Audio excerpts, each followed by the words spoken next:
At my wedding, my sister tried to sabotage me by spiking my champagne, but I swapped our glasses. Can you imagine your own sister at your wedding trying to sabotage you by spiking your drink? Well, that's exactly what happened. But here's the twist. I swapped our glasses. And the sight of her collapsing into my $10,200 wedding cake, honestly, it was the finest money I've ever spent. Why? Because lying in that brilliant crimson mess, my own sister was finally getting what she deserved. She had deliberately drugged me, right there at my wedding, to make me a drunken disaster in front of my affluent in-laws. I let her get her way, but at a far, far greater cost to herself. A delicate glass switch and a fake grin led to the most wonderfully chaotic sight of my life. My beautiful sister sprawled amidst crumbs of red velvet. But to truly understand why my own flesh and blood wanted to destroy my big day, I need to take you back, right through the wedding preparations. I'm Charlotte, 31, a marketing director at a respected corporation here in Charleston.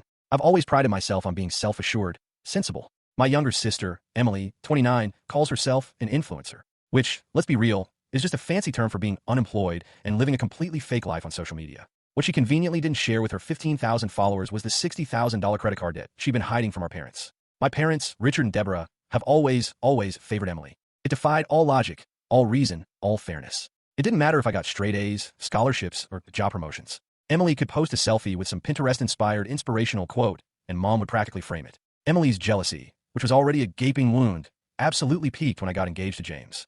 James is an orthopedic surgery resident at the medical university. He's brilliant, incredibly caring, with hands capable of reconstructing broken bones and a smile that still makes my heart skip a beat. But what truly sent Emily into a tailspin wasn't his career or his personality. It was his last name. James is from old Charleston money, the kind of family whose ancestors signed important documents and had ships named after them, the kind of family that still gets invited to garden parties at historic estates, and the kind of family Emily desperately wanted to meet. During the wedding preparations, she became a complete nightmare. It started about 3 months before the wedding. I was sitting in my apartment, buried in vendor contracts, when Emily just showed up. She strolled in wearing yoga pants that probably cost more than most people's monthly grocery budget, carrying a designer purse I knew she couldn't afford. "I've been thinking," she announced, without even a hello. "I should be your maid of honor." I slowly looked up from my spreadsheet. "Emily, I already asked Rachel, my lawyer friend." She wrinkled her nose like she'd smelled something foul. "Charlotte, this is an old money wedding. Do you really want someone who wears pantsuits to everything standing next to you in photos that will be in the society pages?"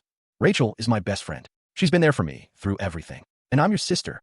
Emily's voice took on that petulant edge I knew all too well. "Your only sister. What will people think if your own flesh and blood isn't your maid of honor? It'll look like we're estranged. It'll look bad for both of us. Besides," she added, her voice dropping to a theatrical whisper, "I need this, Charlotte. Do you know how good this will be for my brand? A wedding at the historic Charleston Hotel with James's family? I could gain thousands of followers." I should have said no right then. I should have stood my ground.